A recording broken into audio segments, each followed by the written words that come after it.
ఎవరిని ఇన్వాల్వ్ కావద్దని చెప్పింది. 9వ తారీఖు నుంచి సంక్రాంతి సెలవులు వచ్చినాయి కోర్టుకి. 20వ తారీఖు దాకా హైకోర్టుకు సెలవులు.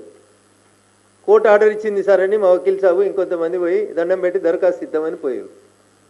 17 కేసులు రిజిస్టర్ చేసిరు మొత్తం గిరిజనులందరి మీద, ఇంక్లూడింగ్ మైపాల్ గౌడ్ మాజీ సర్పంచ్ వెల్వేలతో పాటు పోలీస్ స్టేషన్కి పోయిన ప్రతి ఒక్కరి మీద గత 4 రోజులుగా సెలవులలో ఒక్కొక్కరి మీద 307తో సహా పెట్టి ఊర్లో ఎవరు ఉండకుండా పోలీసు వాళ్ళు ఉరిపిస్తారు.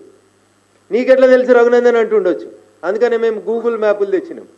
ఎన్ని పోలీసు బండ్లు ఉన్నాయి, ఎంతమంది పోలీసు వాళ్ళు ఉన్నారు, గోడలు కడుతుర్రు అన్న నిల్చొని లిటరల్గా గోడలు కడుతురు. అందుకని మా మీడియా మిత్రులందరికీ నేను సవినయంగా చేసేటువంటి అప్పీల్, రింగ్ రోడ్ కానుకొని 2 కిలోమీటర్ల దూరమే ఉంటుందండి. కొల్లూరు ఎగ్జిట్ తీసుకొని జర్రంత అవతలకి పోతే మీకు ఇది కనబడుతుంటుంది అన్న. ఇప్పుడు పోదామన్నా నేను వాహనాలు ఏర్పాటు చేస్తే దయచేసి పోదాం.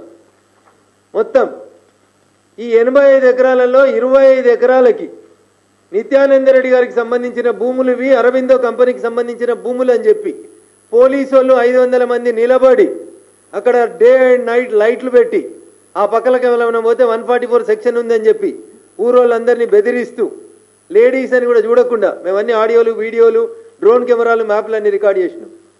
నా విజ్ఞప్తి రాష్ట్ర ముఖ్యమంత్రి గారికి, డీజీపీ ఆఫ్ పోలీస్ తెలంగాణ గారికి, హైకోర్టు సర్వోన్నత న్యాయస్థానం దాంట్లో ఇన్వాల్వ్ కావద్దు, వాళ్ళ భూముల్ని డిస్టర్బ్ చేయొద్దని చెప్పిన తర్వాత మీ పోలీసు వాళ్ళు, మా పోలీసు వాళ్ళు, సంగారెడ్డి జిల్లా పోలీసు వాళ్ళు మొత్తం 3 రోజుల నుంచి ఒకటే డ్యూటీ చేస్తున్నారు.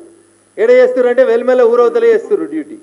వాళ్ళు నిలబడి జేసీబీలు ఇటాచీలు పెట్టించి ఫ్రీ కాస్ట్ కాంపౌండ్లో వాళ్ళు పెట్టి సుమారు 1200 నుంచి 1500 కోట్ల రూపాయల విలువైన ప్రభుత్వ భూముల్ని ఒక పెద్ద మనిషికి అంటగట్టేటువంటి ప్రయత్నాన్ని కొనసాగిస్తున్నారు.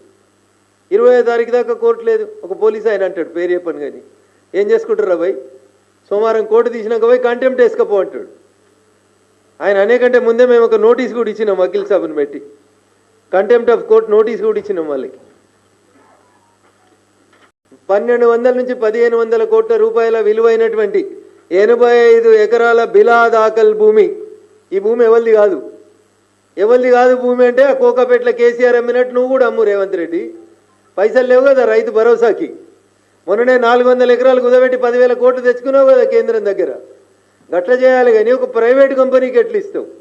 లేదు నిజంగా మీది ఇందిరమ్మ రాజ్యమే అయితే నిన్న ఆఫీస్ ఓపెన్ చేసిన కాడ ఏదో చెప్పినావు కదా, మేము పేదోళ్ళ కోసం 140 ఏళ్ళ కోసం కష్టపడ్డామని.